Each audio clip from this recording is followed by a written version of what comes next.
Bismillahirrahmanirrahim. Assalamualaikum warahmatullahi wabarakatuh. Izin memperkenalkan diri, nama saya Jidni Jidaniam, NPM 2111010395. Saya mahasiswa sarjana UIN Raden Intan Lampung, Prodi Pendidikan Agama Islam.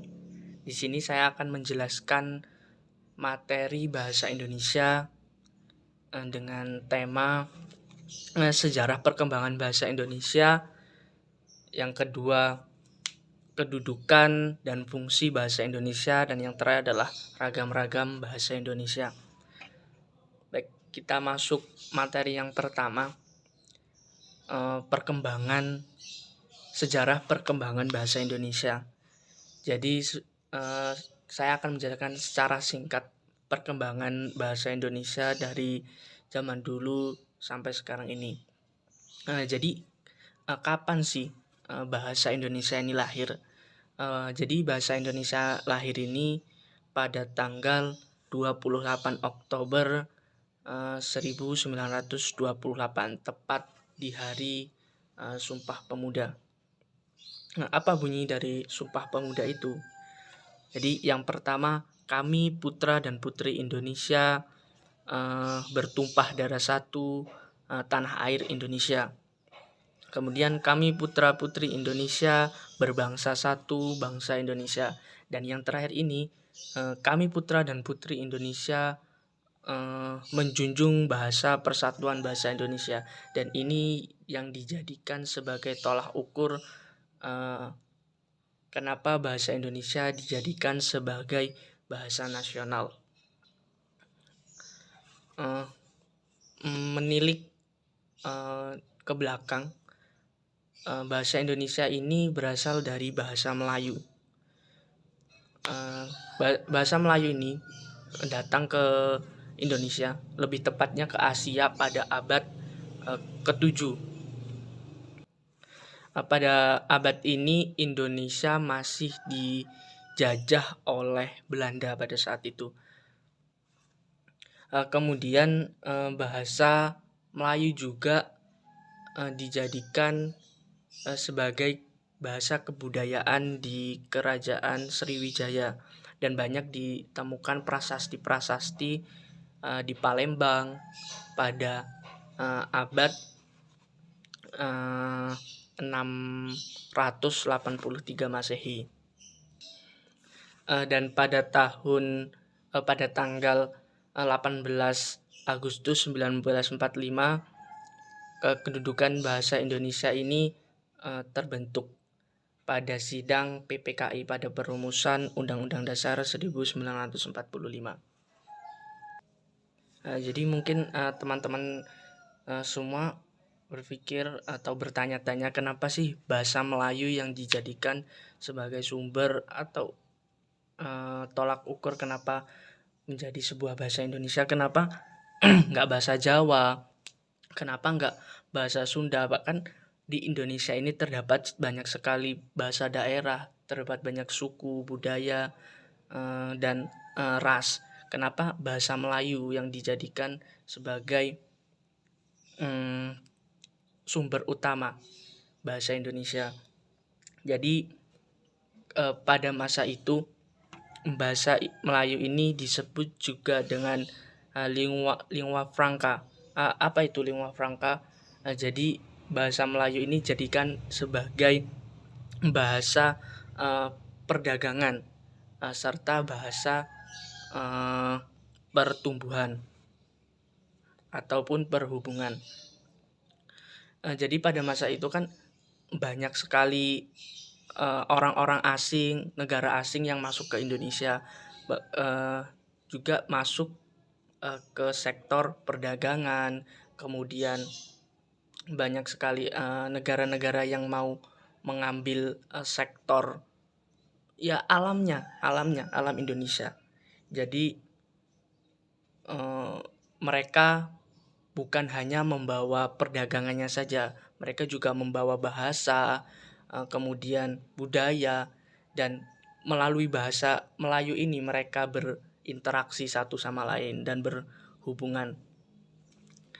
Terus selain lingua franca, bahasa Melayu juga bahasa yang sederhana. Jadi mudah dipahami dan dipelajari dari kalangan menengah ataupun kalangan para penduduk Belanda yang pada saat itu, ataupun orang-orang Indonesia yang mungkin bisa untuk eh, belajar gitu. Jadi bisa dikatakan seperti itu, mudah dipahami dan mudah untuk dipelajari. Kemudian yang ketiga, diterima oleh suku-suku di Indonesia. Jadi bahasa Melayu ini juga mudah diterima oleh suku-suku di Indonesia karena ya sederhana, bahasanya sederhana, kemudian juga dipakai oleh eh, para pedagang yang notabene Indonesia pada saat itu masih dijajah oleh Belanda. Kemudian mempunyai kesanggupan untuk digunakan sebagai bahasa kebudayaan. Pada saat itu juga bahasa Melayu digunakan sebagai kebudayaan. Kalau nggak salah itu di Sriwijaya, di Palembang juga terdapat prasasti, tepatnya pada tahun 683. Itu di Palembang ditemukan prasasti bahasa Melayu. Nah, bukan cuma itu saja, bahasa Melayu juga mengalami perkembangan dari yang tadinya hanya digunakan sebagai lingua franca yang pada saat itu hanya digunakan dalam konteks perdagangan, perhubungan antar masyarakat kecil. Kemudian bahasa Melayu ini mengalami perkembangan. Jadi bahasa Melayu itu dinobatkan sebagai bahasa kedua setelah bahasa Belanda, karena pada saat itu kan ya tadi yang saya sebutkan masih dalam situasi dijajah Belanda. Kemudian bahasa Melayu juga digunakan sebagai sarana perhubungan antara pemuda-pemuda Indonesia untuk pergerakan kemerdekaan. Pada saat itu kan banyak sekali organisasi-organisasi yang ingin Indonesia merdeka, dan cara mereka berkomunikasi yaitu dengan bahasa Melayu salah satunya. Dan puncaknya pada Sumpah Pemuda pada tanggal 28 Oktober 1928, pada sumpah yang ketiga itu kan pemuda-pemuda Indonesia menjunjung bahasa persatuan yaitu bahasa Indonesia. Itulah kenapa Oktober itu disebut sebagai bulan bahasa, karena untuk memperingati lahirnya bahasa Indonesia. Ya mungkin itulah sedikit sejarah singkat tentang bahasa Indonesia. Kita masuk ke materi yang kedua, kedudukan dan fungsi bahasa Indonesia.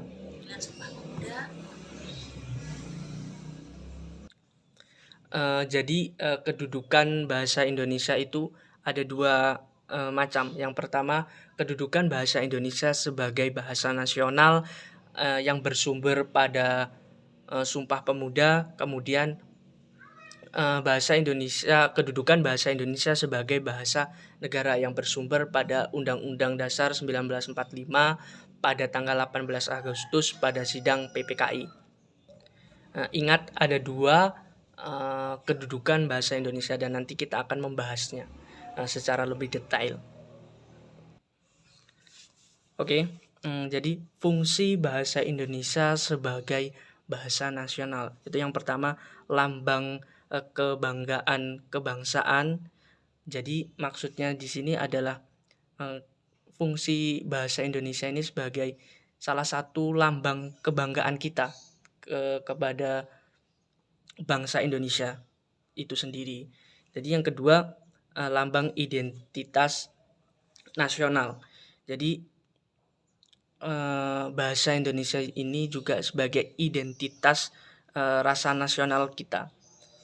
Bagaimana kita menggunakan bahasa Indonesia yang baik dan benar, itu menjadi sebuah identitas kita sebagai warga negara Indonesia.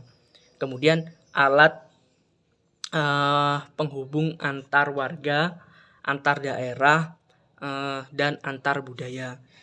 Jadi Indonesia ini banyak sekali suku, budaya, dan daerahnya masing-masing. Jadi bahasa Indonesia ini sebagai penghubung antar satu suku yang Jawa, misalnya kita Jawa, Sunda, ataupun yang lain-lain.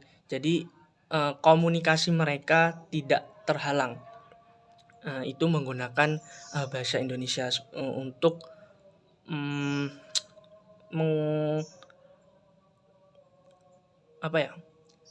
dalam konteks agar pembicaraan ataupun apa yang ingin mereka sampaikan bisa dimengerti oleh suku yang lain gitu. Yang kemudian alat pengembangan kebudayaan. Jadi bahasa Indonesia juga berfungsi sebagai alat pengembangan kebudayaan. Jadi bahasa Indonesia ini sebagai alat penghubung budaya gitu. Jadi budaya yang satu, antar budaya yang satu dengan budaya yang lain bisa kita kembangkan lagi menggunakan bahasa Indonesia itu sendiri. Terus kita masuk yang kedua, kedudukan yang kedua, yaitu bahasa Indonesia sebagai bahasa negara. Jadi yang tadi itu kan fungsi bahasa Indonesia sebagai bahasa nasional. Fungsinya sudah saya jelaskan tadi. Dan kita masuk yang kedua, fungsi bahasa Indonesia sebagai bahasa negara. Yang pertama itu bahasa resmi kenegaraan. Jadi kalau misalnya ada kongres ataupun apapun itu, yang kita gunakan adalah sebagai bahasa Indonesia, bukan bahasa dari suku A, suku B, ataupun yang lainnya. Kemudian bahasa pengantar dalam pendidikan. Jadi di dalam pendidikan itu bahasa yang kita gunakan adalah bahasa Indonesia. Misalnya dosen menerangkan materinya, kemudian siswa menanggapinya itu menggunakan bahasa Indonesia. Kemudian alat penghubung pada tingkat nasional. Jadi bahasa Indonesia ini juga berfungsi sebagai penghubung pada tingkat nasional, baik dalam berpidato ataupun mengungkapkan pendapat di depan umum, itu menggunakan bahasa Indonesia. Kemudian alat pengembangan kebudayaan, pengetahuan, dan ilmu teknologi. Semua ini menggunakan bahasa Indonesia, dan lebih jelasnya agar semua yang mendengarkan itu paham apa yang kita bicarakan.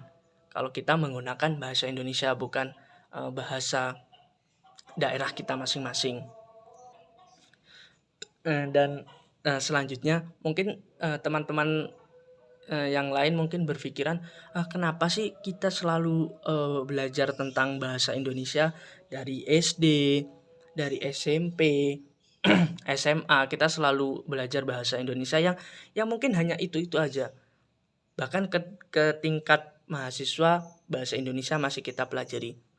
Jadi teman-teman, dalam konteks mahasiswa, pembelajaran bahasa Indonesia ini berkaitan tentang ilmu ilmiah.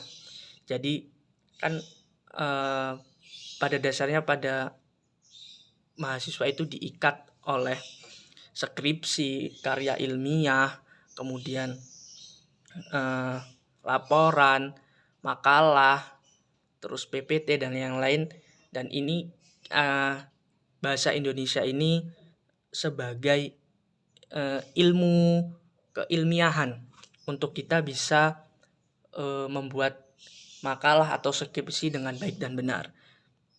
Jadi dalam konteks ini berbeda dari mungkin kita SD, SMP ataupun SMA yang kita pelajari di perkuliahan ini. Kita membahas bahasa Indonesia dalam konteks keilmiahan, baik dalam kita membuat ataupun dalam konteks kita berargumentasi secara langsung, secara lisan gitu.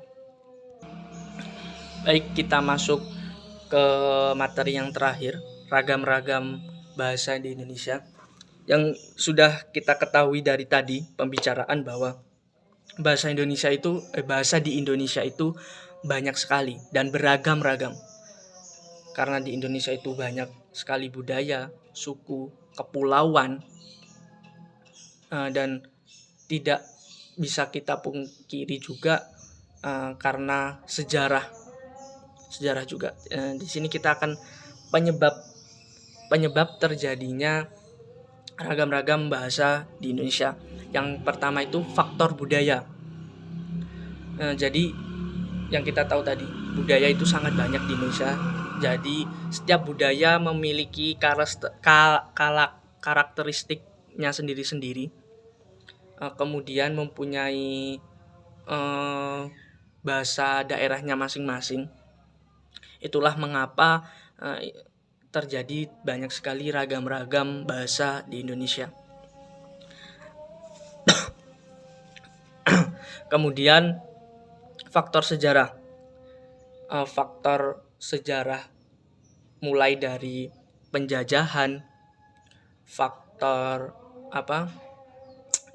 perpindahan penduduk ke daerah lain, imigrasi, perpindahan dari kota ke desa, itu sangat mempengaruhi ragam-ragam bahasa di Indonesia. Dan khususnya ini di Lampung ya, kita bahas di Lampung. Di Lampung itu banyak sekali ragam-ragam bahasa suku di Lampung ini. Bahkan sampai Lampung dijuluki sebagai Little Indonesia, yang dalam artian hampir semua budaya ada di Lampung ini. Dari mulai bahkan warga aslinya Lampung saja di Lampung ini masih kalah dari penduduk yang bukan asli dari Lampung. Seperti ada Bali di daerah Pesawaran, kemudian suku Jawa, Sunda, itu banyak sekali kita temukan di daerah Lampung. Kemudian macam-macam ragam bahasa di Indonesia. Yang pertama berdasarkan media. Berdasarkan media itu ada dua. Yang pertama melalui ragam lisan dan ragam tulisan. Jadi berbagai macam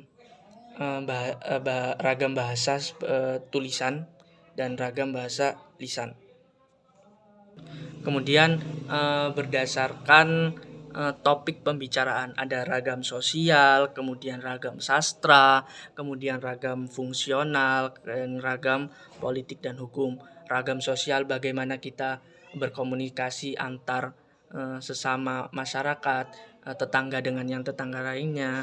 Kemudian ragam sastra bagaimana kita menuliskan atau membicarakan tentang suatu karya ilmiah, sastra, budaya. Kemudian ragam fungsional secara kaidah fungsi ataupun kegunaan bahasa tersebut. Kemudian ragam politik dan hukum.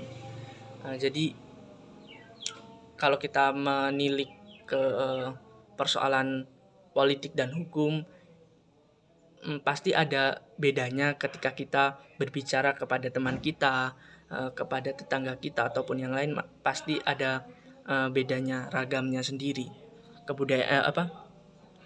ciri khasnya tersendiri gitu. Ketika kita berada di suatu lingkungan masyarakat Dan ketika kita terjun ke dunia politik atau hukum, pasti apa yang kita bicarakan itu pasti berbeda. Kemudian ragam bahasa yang dituturkan pada seorang penutur. Yang pertama ragam dialek, ragam terpelajar, ragam resmi, dan ragam non-resmi. Ragam dialek, ragam antar satu manusia dengan manusia lain, ragam terpelajar, bagaimana kita berkomunikasi, bagaimana kita menulis dalam sebuah indeks pendidikan. Terus ragam resmi, bagaimana kita berbicara di sebuah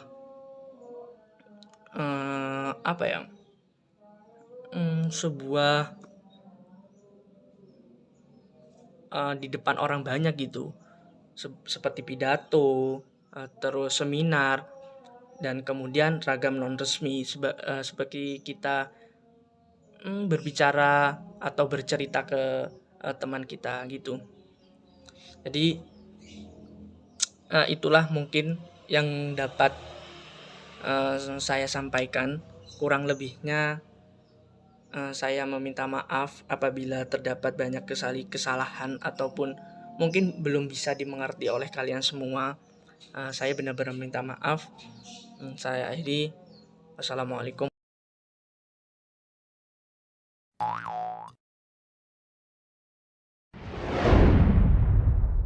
Assalamualaikum warahmatullahi wabarakatuh. Perkenalkan, nama saya Alfi Hairunisa, NPM 211110184 dari kelas PAI-C semester 1. Di sini saya akan memenuhi tugas UAS Bahasa Indonesia dengan dosen pengampu Miss Era Octaviona MPD. Baiklah teman-teman, di sini saya akan menjelaskan tentang 3 materi, yaitu yang pertama kalimat efektif. Lalu yang kedua ada ragam bahasa, dan yang ketiga ada sejarah perkembangan bahasa Indonesia. Yang pertama, saya akan menjelaskan tentang kalimat efektif. Tentunya teman-teman pasti sering mendengar dalam materi bahasa Indonesia tentang kalimat efektif. Tetapi jarang sekali ada yang mengerti tentang definisi kalimat efektif. Sebelumnya saya akan menjelaskan kepada teman-teman tentang pengertian kalimat. Tentunya pengertian kalimat itu sangatlah luas dan banyak, tetapi saya akan menjelaskan dan mendefinisikan secara singkat apa itu kalimat. Kalimat adalah satuan bahasa utuh yang mengungkapkan sebuah gagasan, diawali dengan huruf kapital dan diakhiri dengan intonasi final. Definisi ini sangatlah umum, gabungan frasa dan diawali dengan kapital serta diakhiri dengan intonasi final dan memberikan satu gagasan utuh. Jadi apa yang disampaikan itu bisa memberikan penjelasan terhadap satu hal, maka jika belum bisa memberikan penjelasan terhadap suatu hal, berarti kalimat tersebut belum bisa dijadikan kalimat yang baik. Lalu apa perbedaan kalimat dan kalimat efektif? Tadi dijelaskan tentang definisi kalimat. Sekarang kita masuk ke kalimat efektif. Kenapa suatu kalimat bisa dikatakan kalimat efektif? Jadi ada beberapa yang menjadi poin penting dan menjadi patokan kenapa suatu kalimat bisa menjadi kalimat efektif.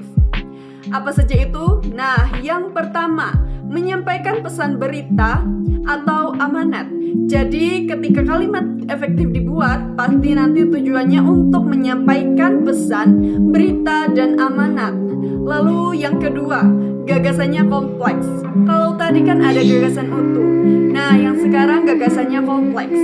Di sini maksudnya adalah dalam sebuah kalimat nantinya sangatlah mungkin satu kalimat sederhana bisa di dalamnya terdapat pemahaman yang banyak atau mungkin hanya satu. Tetapi dalam kalimat efektif ini bisa memberikan gagasan yang kompleks. Satuan pikiran yang utuh sama seperti gagasan yang utuh. Lalu yang terakhir adalah informatif. Jadi sebisa mungkin kalimat yang dibuat itu informatif dan tidak memberikan tafsiran yang berbeda. Lalu apa sih definisi kalimat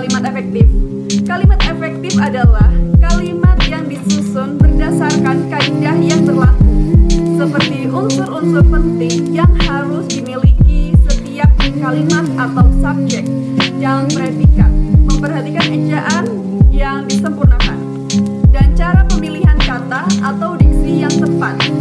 Kalimat yang memenuhi kaidah-kaidah tersebut tentu akan mudah dipahami oleh pembaca dan pendengar. Kalimat efektif juga dapat mengomunikasikan pikiran atau perasaan pembicara, penulis kepada pendengar atau pembaca secara tepat dan jelas, sehingga tidak akan menjadi keraguan dan kesalahan komunikasi serta informasi atau kesalahan pengertian. Oleh karena itu, kalimat efektif sebaiknya disusun dengan singkat, padat, jelas, dan lengkap, serta dapat menyampaikan informasi secara tepat. Lalu selanjutnya ada ciri-ciri pada kalimat efektif. Apa saja ciri-ciri pada kalimat efektif? Kalimat efektif memiliki ciri-ciri. Yang pertama, memiliki kesepadanan struktur. Yang memiliki keparalelan. Yang ketiga, memiliki ketegasan. Yang keempat, memiliki kehematan. Yang kelima, memiliki kecermatan. Yang keenam, memiliki kepaduan. Dan yang terakhir, memiliki kelogisan. Ciri yang pertama, memiliki kesepadanan struktur. Kesepadanan struktur artinya keseimbangan antara pikiran atau gagasan dan struktur bahasa yang digunakan. Kesepadanan struktur ditunjukkan dengan adanya kesatuan gagasan yang terpadu. Pikiran kesepadanan struktur mempunyai ciri-ciri berikut. Yang pertama,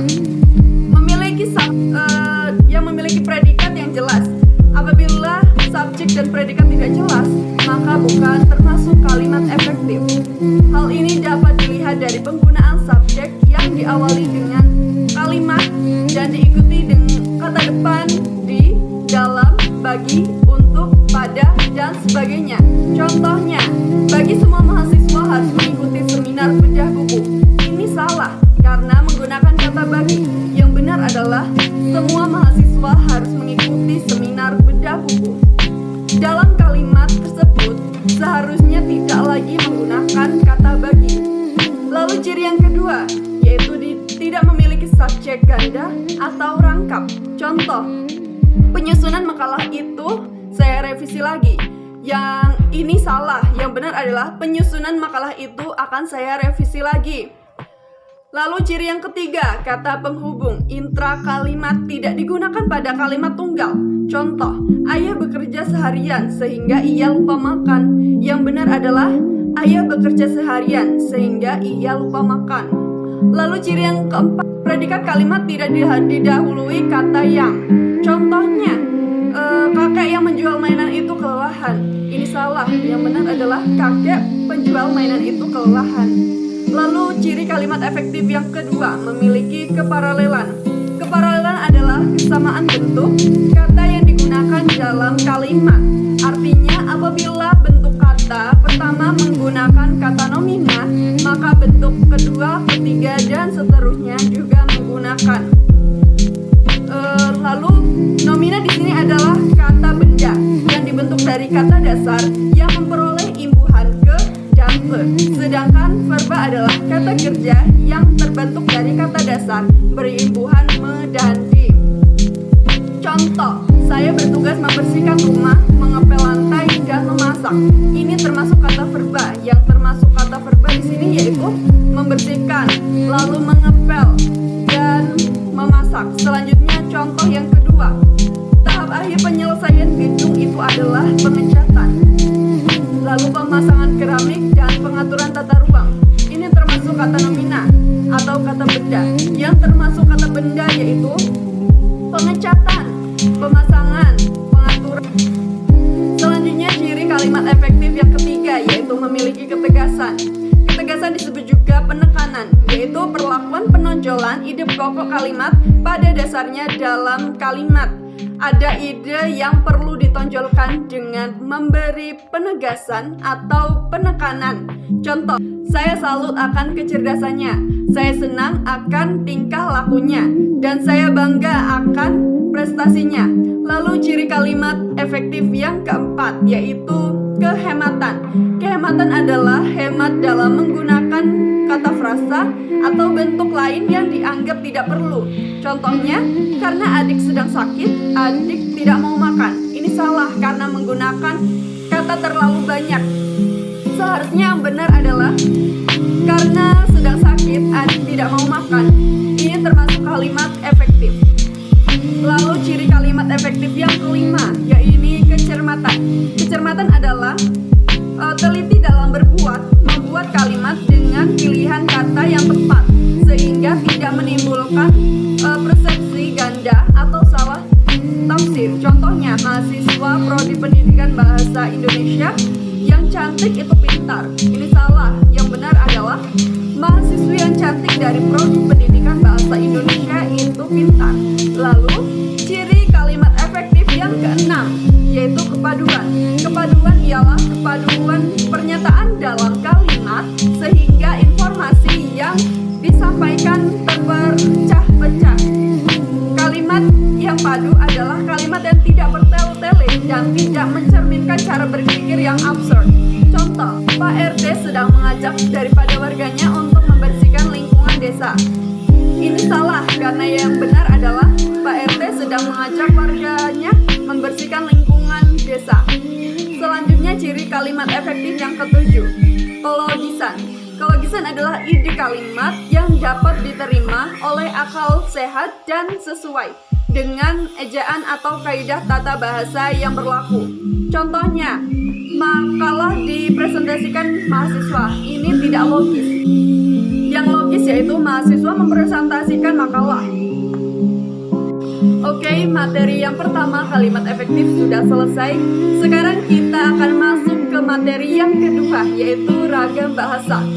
Seperti yang sudah kita ketahui, bahwasanya bahasa Indonesia itu sudah dikenal sebelum zaman penjajahan.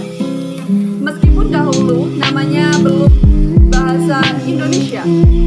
Pengertian ragam bahasa, saya mengambil pengertian dari Bachmann tahun 1999. Bahwasanya ragam bahasa adalah variasi bahasa menurut pemakaian yang berbeda-beda, menurut topik yang dibicarakan, menurut hubungan pembicara dan lawan bicara, orang yang dibicarakan, serta menurut medium pembicara.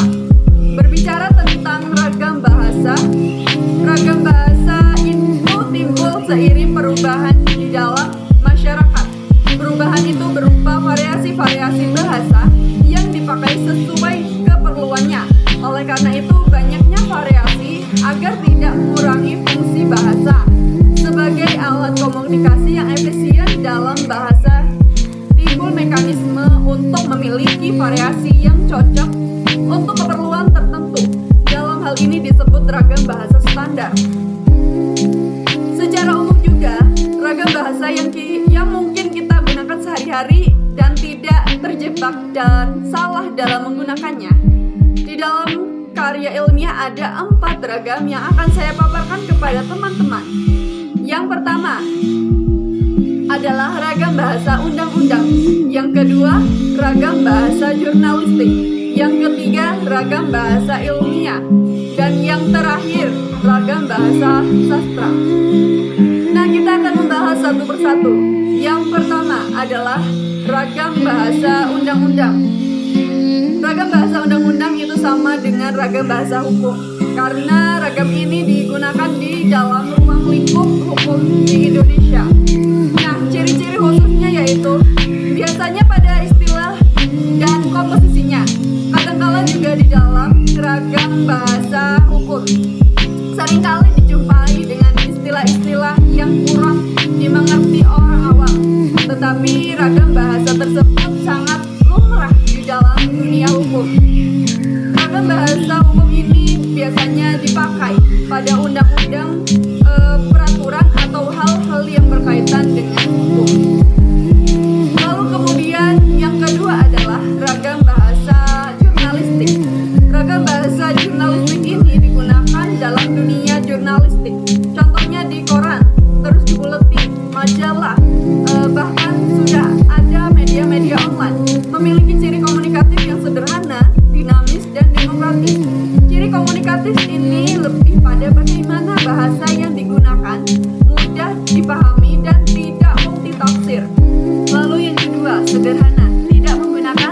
kata-kata yang berbelit.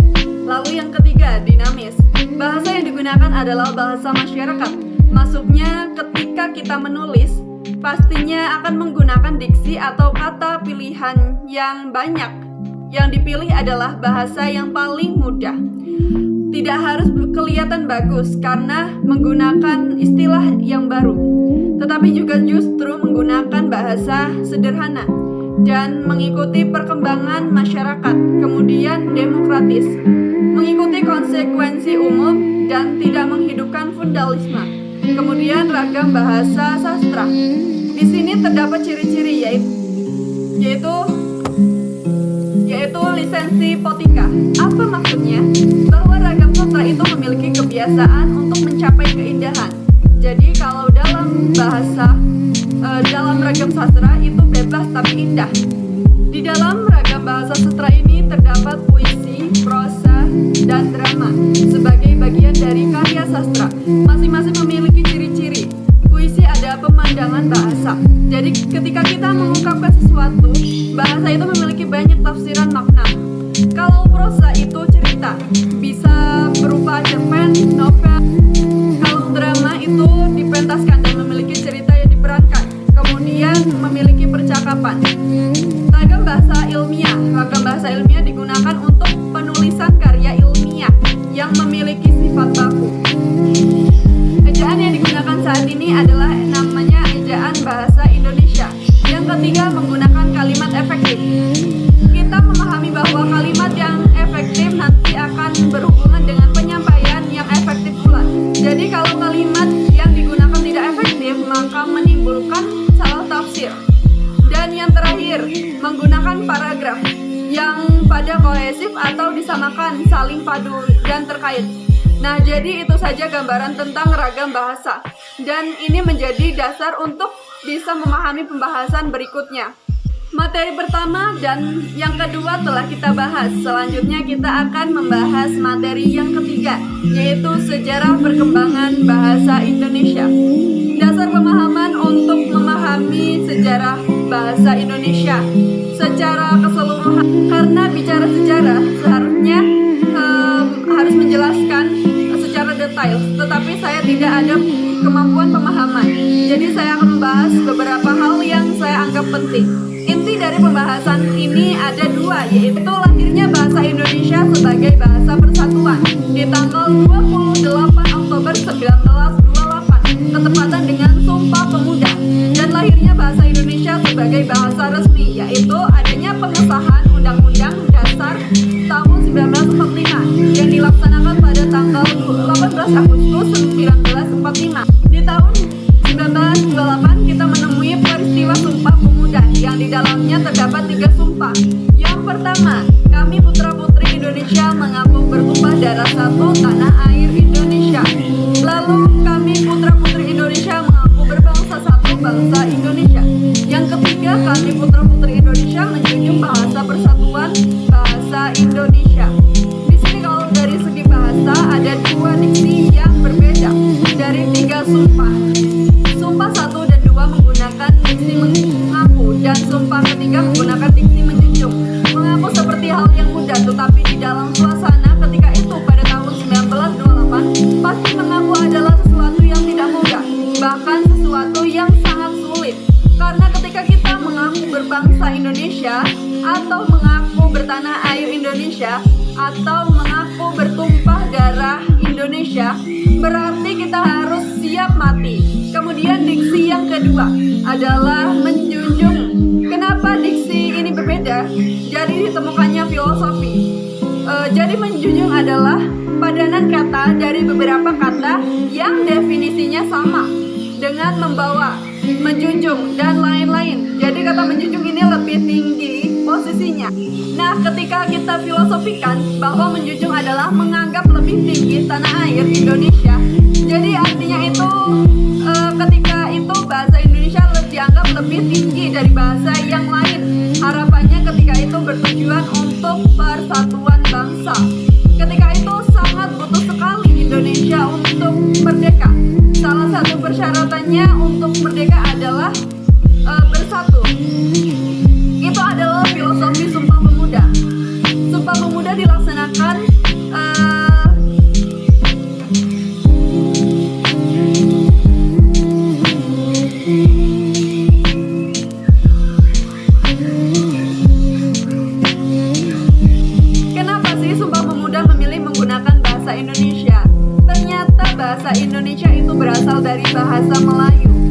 Jadi ada beberapa alasan kenapa bahasa Melayu yang dipilih. Ada 6 poin, yaitu poin yang pertama, bahasa Melayu sudah merupakan lingua franca di Indonesia, menjadi bahasa perhubungan dan bahasa perdagangan. Lalu, yang kedua, bahasa Melayu sudah dikenal oleh banyak masyarakat. Jadi ketiga itu dianggap sudah diketahui di penjuru Nusantara. Yang ketiga, sistem bahasa Melayu sederhana dan mudah dipelajari jika dibandingkan bahasa-bahasa yang lain.